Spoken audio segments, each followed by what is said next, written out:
Chapter 11. He was cordially welcomed by the goatherds, and Sancho, having as best he could put up Rocinante and the ass, drew towards the fragrance that came from some pieces of salted goat simmering in a pot on the fire, and though he would have liked at once to try if they were ready to be transferred from the pot to the stomach, he refrained from doing so as the goatherds removed them from the fire, and laying sheepskins on the ground, quickly spread their rude table, and with signs of hearty goodwill invited them both to share what they had. Round the skins 6 of the men belonging to the fold seated themselves, having first with rough politeness pressed Don Quixote to take a seat upon a trough which they placed for him upside down.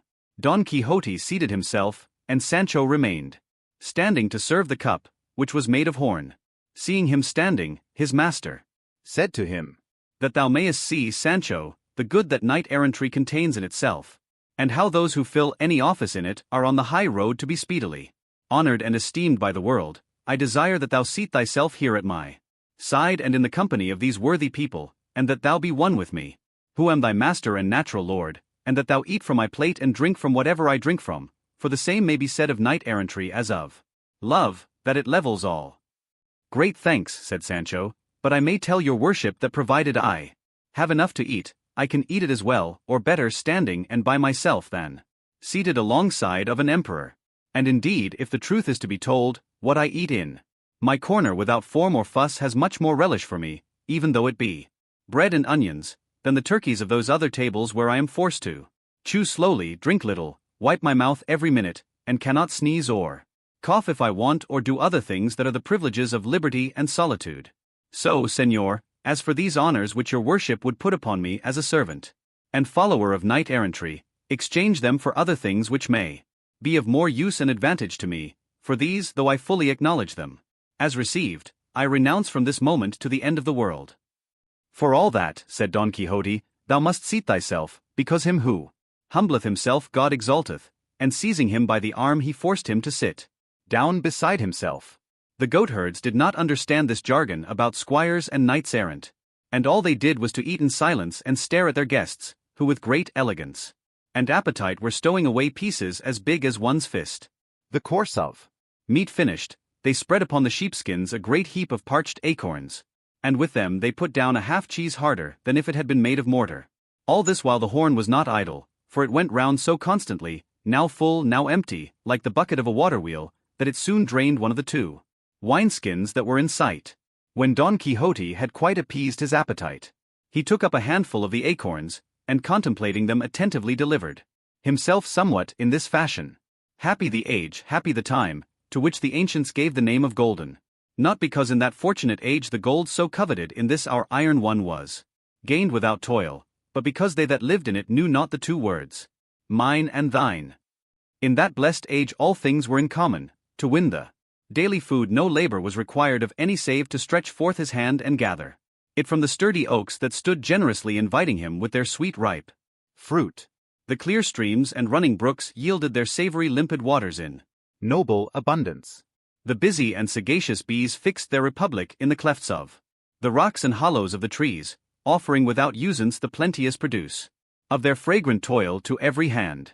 The mighty cork trees, unenforced save of their own courtesy, shed the broad light bark that served at first to roof the houses, supported by rude stakes, a protection against the inclemency of heaven alone. Then all was peace, all friendship, all concord. As yet the dull share of the crooked plough had not dared to rend and pierce the tender bowels of our first mother, that without compulsion yielded from every portion of her broad fertile bosom all that could satisfy, sustain, and delight the children that then possessed her. Then was it that the innocent and fair young shepherdess roamed from vale to vale and hill to hill, with flowing locks, and no more garments than were needful modestly to cover what modesty seeks and ever sought to hide. Nor were their ornaments like those in use today, set off by Tyrian purple, and silk tortured in endless fashions, but the wreathed leaves of the green dock and ivy, wherewith they went as bravely and becomingly decked as our court dames with all the rare and far-fetched artifices that idle curiosity has taught them. Then the love thoughts of the heart clothed themselves simply and naturally as the heart conceived them, nor sought to commend themselves by forced and rambling verbiage. Fraud, deceit, or malice had then not yet mingled with truth and sincerity. Justice held her ground undisturbed and unassailed by the efforts of favor and of interest, that now so much impair, pervert, and beset her. Arbitrary law had not yet established itself in the mind of the judge, for then there was no cause to judge and no one to be judged. Maidens and modesty, as I have said, wandered at will alone and unattended, without fear of insult from lawlessness or libertine assault, and if they were undone it was of their own will and pleasure. But now in this hateful age of ours not one is safe, not though some new labyrinth like that of Crete conceal and surround her, even there the pestilence of gallantry will make its way to them, through chinks or on the air by the zeal of its accursed importunity, and, despite of all seclusion, lead them to ruin. In defense of these, as time advanced and wickedness increased, the order of knights-errant was instituted, to defend maidens, to protect widows and to succor the orphans and the needy. To this order I belong, brother goatherds, to whom I return thanks for the hospitality and kindly welcome ye offer me and my squire, for though by natural law all living are bound to show favor to knights-errant, yet, seeing that without knowing this obligation ye have welcomed and feasted me, it is right that with all the goodwill in my power I should thank you for yours. All this long harangue, which might very well have been spared, our knight delivered because the acorns they gave him reminded him of the golden age, and the whim seized him to address all this unnecessary argument to the goatherds, who listened to him gaping in amazement without saying a word in reply. Sancho likewise held his peace and ate acorns, and paid repeated visits to the second wineskin, which they had hung up on a cork tree to keep the wine cool. Don Quixote was longer in talking than the supper in finishing, at the end of which one of the goatherds said, that your worship, Señor Knight-errant, may say with more truth that we show you hospitality with ready goodwill, we will give you amusement and pleasure by making one of our comrades sing. He will be here before long, and he is a very intelligent youth and deep in love, and what is more he can read and write and play on the rebeck to perfection. The goatherd had hardly done speaking, when the notes of the rebeck reached their ears, and shortly after, the player came up, a very good-looking young man, of about 22. His comrades asked him if he had supped, and on his replying that he had, he who had already made the offer said to him, in that case, Antonio, thou mayest as well do us the pleasure of singing a little, that the gentleman, our guest, may see that even in the mountains and woods there are musicians. We have told him of thy accomplishments, and we want thee to show them and prove that we say true. So, as thou livest, pray sit down and sing that ballad about thy love that thy uncle the prebendary made thee, and that was so much liked in the town. With all my heart, said the young man, and without waiting for more pressing, he seated himself on the trunk of a felled oak, and tuning his rebeck presently, began to sing to these words. Antonio's Ballad. Tu dost laugh well, oh la la. Well I know it, even though love's mute tongues, thine eyes, have never by their glances told me so. For I know my love thou knowest, therefore thine to claim I dare. Once it ceases to be secret, love need never feel despair. True it is, O Lala, sometimes thou hast all too plainly shown that thy heart is brass in hardness, and thy snowy bosom stone. Yet for all that in thy coyness, and thy fickle fits between, hope is there, at least the border of her garment may be seen. Lures to faith are they, those glimpses, and to faith in thee I hold. Kindness cannot make it stronger, coldness cannot make it cold. If it be that love is gentle, in thy gentleness I see something holding out assurance to the hope of winning thee. If it be that in devotion lies a power hearts to move, that which every day I show thee, helpful to my suit should prove.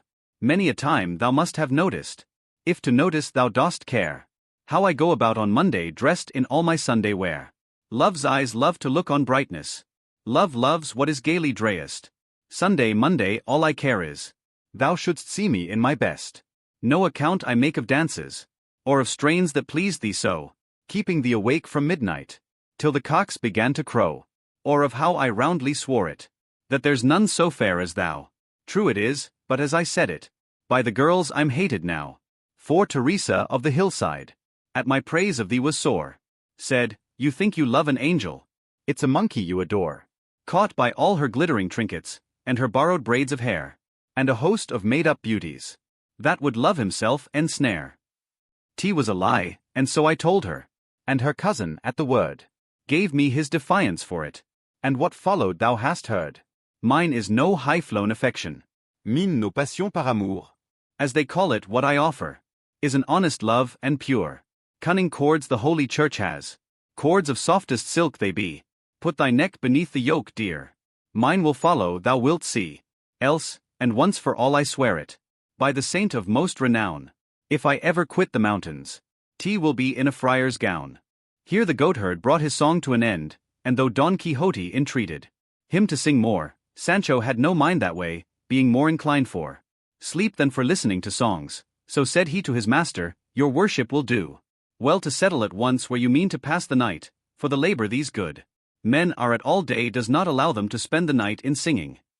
I understand thee, Sancho, replied Don Quixote. I perceive clearly that those visits to the wineskin demand compensation in sleep rather than in music. It's sweet to us all, blessed be God, said Sancho. I do not deny it, replied Don Quixote, but settle thyself where thou wilt. Those of my calling are more becomingly employed in watching than in sleeping. Still it would be as well if thou wert to dress this ear for me again, for it is giving me more pain than it need. Sancho did as he bade him, but one of the goatherds, seeing the wound, told him not to be uneasy, as he would apply a remedy with which it would be soon healed, and gathering some leaves of rosemary, of which there was a great quantity there, he chewed them and mixed them with a little salt, and applying them to the ear he secured them firmly with a bandage, assuring him that no other treatment would be required, and so it proved.